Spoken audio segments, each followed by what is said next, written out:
What you do speaks so loudly, it don't matter what you say. Do not fall victim to the disease. We're too good. We're not practicing to beat somebody. We're practicing to beat everybody. I can't lose. Still a long season, you know our goal. Hey, let's go. Let's go. Keyshawn, J. Will, and Max coming to you live from the Seaport District at Pier 17. Brought to you by Chase, the college football playoff top 25 to be revealed for the first time this season. Tonight, 7 p.m. Eastern on ESPN. And Paul Finebaum joins us on the Goodyear Hotline. Good morning, Paul. Paulie. Hello, everybody. How's everybody doing? Well, we're doing good now that we got you here. Who's in the top four right now, Paul? Who's in your top four? You start with Georgia. That's not in dispute. And after that, I would put Alabama next. I don't think this committee will, Max. I think you'll see either Cincinnati, Michigan State, or Alabama, some combination of that. I think the most interesting school tonight is Cincinnati. They have that one big win at Notre Dame. They play clearly in a subpar conference compared to the big boys.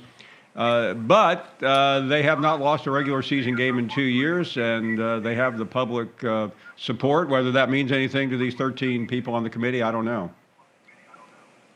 All right, Paul, that's yours, but yeah, I know that you and the committee think differently at times. What do you think the committee, what do you think their top four will be? Yeah, I think after Georgia at number one, my guess is Michigan State because they've had a very impressive run.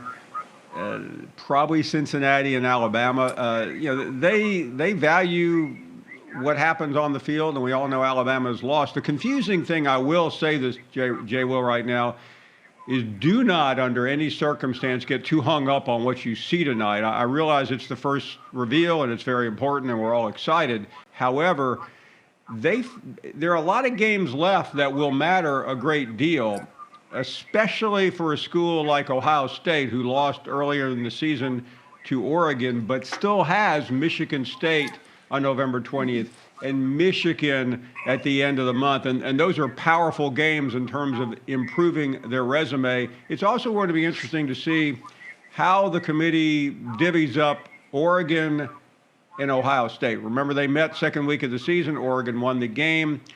Even though I think right now, and I hope our later guest isn't listening, that Ohio State probably is trending in a better direction than Oregon, the committee likely will value what happened on the field, which is understandable. Paul, where does Cincinnati need to be in tonight's ranking to have a legitimate shot at the college football playoff? We know they beat Notre Dame, right? And then from there, you kind of got to find something and put it together to make a case. And it's hard to do, Keyshawn. If they are at the number 4 position, I would be very concerned because I think they're going to move down. If they're number 2 or 3, then they can breathe a little bit easier. Their problem is the schedule. They have SMU in 3 weeks. That is a good game if you're a football junkie, but if you're sitting there watching at a bar in Manhattan, you're going like, what kind of garbage is that? I'm not gonna get that off my TV. And seriously, SMU lost over the weekend, which, again, the same guy in the bar didn't see because they were playing Houston, but the committee pays attention to all this wonkiness.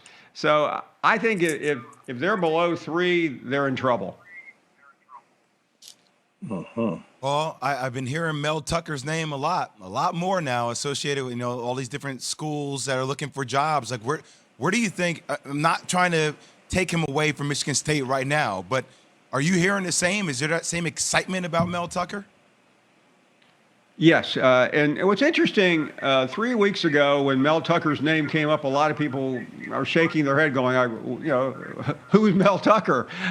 He's moved jobs. He was an assistant under Saban and then Kirby Smart, and then he went to Colorado for a year, and then he went to Michigan State. But that was a signature win the other day, and I think what it's done is it makes it easier for him to be hired at LSU, and he's clearly near or at the top of that list.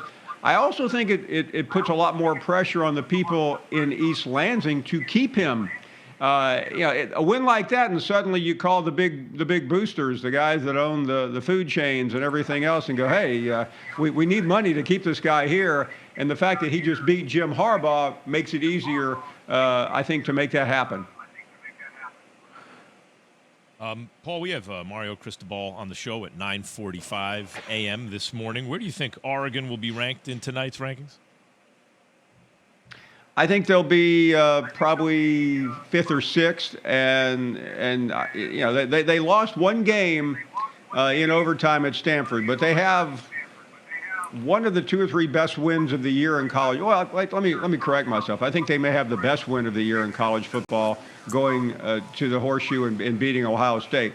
And I will say this about Mario Cristobal. For those who don't know much about him, he is a superb coach. He's a great recruiter.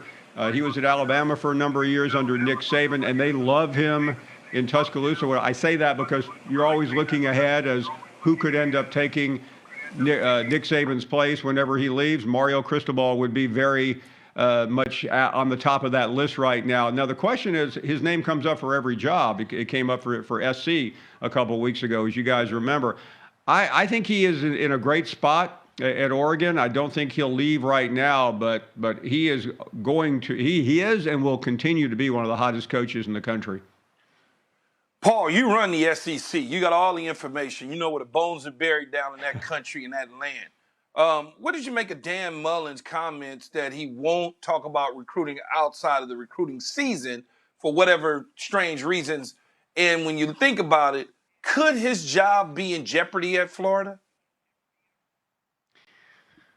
Keyshawn, I thought it was one of the most foolish comments I've heard from a big time coach in a long time. And so for a little bit of context here, Dan Mullen has done a good job at Florida. He played in the SEC championship game last year, nearly won against Alabama this year in September. But he has been unable to recruit at the same level as Kirby Smart at Georgia and Saban and even Coach O at LSU, and it has baffled people. This is a guy that coached Tim Tebow. He coached Alex Smith earlier in his career. He pretty much turned Dak Prescott into a no-name at Mississippi State, and we all know what Dak is today. But I can't quite explain it. There are a lot of theories on all this. So what happened the other day, getting to your question, Kirby Smart, after the Georgia beatdown of Florida, was asked about recruiting, and he said, listen, that's the most important thing you have to do.